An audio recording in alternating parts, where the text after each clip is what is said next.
Attention, je vais mettre Pardon, ça, on je me vais mettre sent chaleureux. comme ça va être bien comme ça. Alors, mon nom est Vincent Dumez. Je suis un patient atteint de plusieurs maladies chroniques. Je suis un hémophile sévère. J'ai été contaminé par le VIH et l'hépatite C il y a une trentaine d'années. Et je co-dirige le centre d'excellence sur le partenariat avec les patients et le public à l'Université de Montréal. L'aventure, elle a commencé en 2010. Elle a commencé en septembre 2010, alors que j'ai commencé à avoir des discussions à l'époque, dans le cadre de mon travail, j'étais un consultant, avec le doyen de la faculté de médecine et plusieurs vice-doyens de la faculté de médecine de l'Université de Montréal.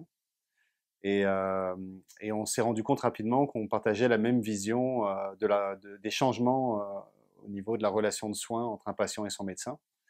Et donc, en tant que patient, j'ai été invité à ce moment-là à développer un programme à l'intérieur de la faculté de médecine, qui était une première à l'époque, même à l'échelle internationale, de regarder comment la voix des patients pouvait influencer la façon dont on formait les étudiants en médecine. Donc moi, personnellement, j'ai une histoire de vie où je suis passé à travers plusieurs moments clés, je dirais, de l'histoire de la santé d'une certaine façon en Occident.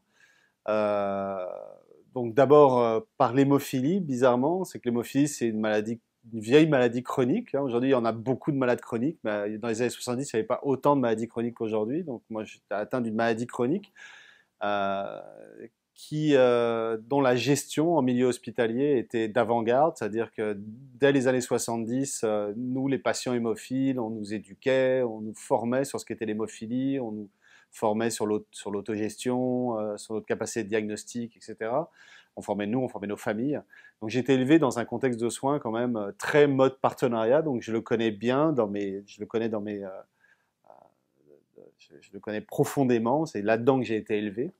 Alors j'ai pensé longtemps que c'était vrai partout. J'ai pensé longtemps que c'était pas une exception, mais je me suis rendu compte vite, rapidement que c'était une exception.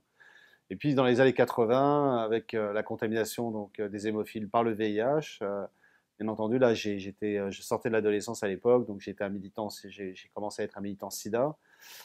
Et donc là, je suis rentré dans tout à fait un autre monde, qui était un monde plus du tout protégé, comme le monde de l'hémophilie, mais qui était vraiment un monde, donc le sida, fin des années 80, début des années 90, personnes séropositives, marginalisées. D'ailleurs, derrière moi, on a les, le- l'endroit où à Montréal, tout s'est joué à l'époque. Le village gay est juste derrière moi, et bien entendu, c'est là que ça s'est beaucoup passé à cette époque-là.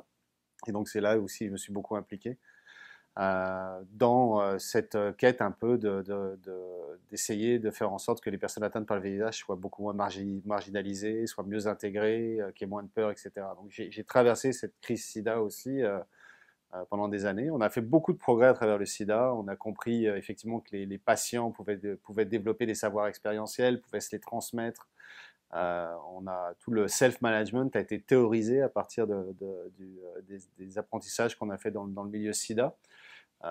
Donc j'ai évolué aussi à travers ce milieu de soins-là. Je me suis rapidement concentré sur tout ce qui était prévention, mais aussi formation des patients par les patients. C'est quelque chose qui m'avait déjà beaucoup, j'avais beaucoup réfléchi à ça durant la période où j'étais juste hémophile, mais au niveau SIDA, ça a pris encore une autre ampleur. Bref, la question des savoirs expérientiels des patients, les développer, comment les renforcer, comment s'assurer que les personnes soient plus autonomes, soient une capacité d'autogestion plus forte, c'est au cœur de ma vie en fait. Alors, quand je suis arrivé dans le milieu académique, dans les premiers mois à la faculté de médecine, c'est sûr que rapidement on s'est rendu compte que la présence de patients à l'intérieur d'une faculté de médecine était anticulturelle, hein, était contre-culturelle plutôt. Alors, c'est certain qu'on s'est rendu compte que on rentrait dans un milieu expert qui était quand même encore très paternaliste. Et donc, la voix du patient en tant que telle n'était pas la chose la plus valorisée, où on voyait pas très bien ce que la présence de patients à l'intérieur d'une faculté de médecine pouvait avoir comme valeur ajoutée. Donc, Ça a été certainement la chose la plus difficile, dans le sens que le type de rejet qu'on pouvait des fois sentir dans la relation de soins personnellement, ben, rapidement, j'ai vu que ça se transposait aussi dans un milieu qui allait devenir mon milieu professionnel, à travers un projet qui était résolument contre-culturel. Alors ça a été une difficulté que j'ai identifiée rapidement et qui effectivement a été quelque chose qui est encore vrai d'une certaine façon, même 6 ans après aujourd'hui. On est encore un peu à contre-courant d'une médecine ou d'une santé, d'une vision de la santé qui reste quand même très empreinte de paternalisme.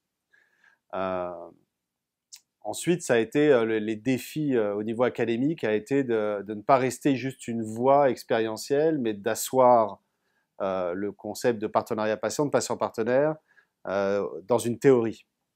Donc vraiment le cadrer autour d'une théorie. Donc on était chanceux parce qu'il y avait quand même depuis 20 ans beaucoup de choses qui s'étaient faites, même si elles n'étaient pas rassemblées autour des approches centrées, autour de l'autogestion, autour d'éducation thérapeutique, bref, toute une série de thèmes qui n'étaient pas des thèmes qu'on connaît très bien par les approches centrées qu'on commence à bien connaître, mais qui étaient plutôt des thèmes en marge. Et puis finalement, on a été capable de théoriser le partenariat patient grâce un peu à ce qui s'était construit dans une vingtaine d'années, puis commencer à amener de la solidité, je dirais théorique, conceptuelle autour des intuitions finalement qu'on avait au départ comme personne vivant avec une maladie, mais pas forcément intellectualisant quelque chose.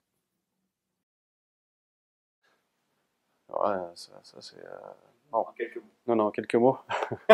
L'avenir du partenariat patient, il est considérable. Il y a 6 ans, on avait l'intuition que c'était une nécessité. Aujourd'hui, on sait qu'on répond à un réel besoin. C'est-à-dire qu'il y a vraiment les attentes de la population changent, son niveau d'information par rapport à la santé, son niveau de connexion aussi par rapport à différents outils disponibles aujourd'hui pour mieux se monitorer, mieux comprendre qui on est, etc. Bref, on rentre dans un nouveau paradigme où les individus, je pense, reprennent possession de leur santé, ce qui est une bonne nouvelle, particulièrement les patients, particulièrement ceux qui sont déjà malades, peut-être moins ceux qui ne le sont pas encore, mais ceux qui sont déjà malades.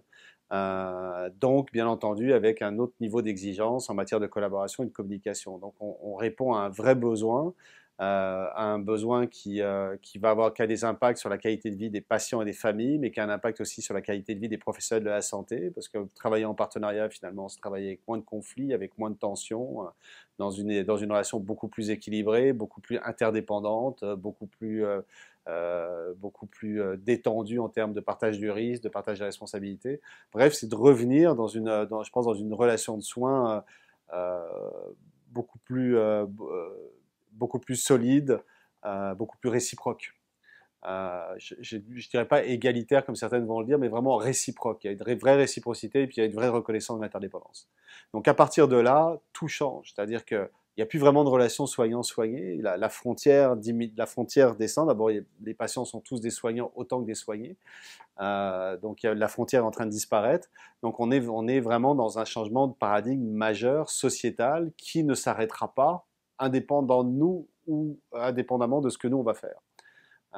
Donc les gens, encore une fois, sont en train de prendre conscience qu'on est qu'il y a un enjeu et veulent reprendre du contrôle sur leur propre processus de soins. Donc ça, c'est une excellente nouvelle. Donc les choses changent et vont changer de plus en plus rapidement. La balle est lancée. Alors la balle est lancée, la balle est donc oui, le mouvement est lancé. En fait, il a démarré il y a bien longtemps. Nous, on fait partie de ceux qui l'ont catalysé dans un espace et un espace-temps. Ici à Montréal, plein d'autres. Le mouvement est très large. Il est à peu près partout dans le monde actuellement. Et il va modifier la structure, je dirais, des systèmes de santé, mais aussi, encore une fois, le cœur de la relation de soins de façon majeure.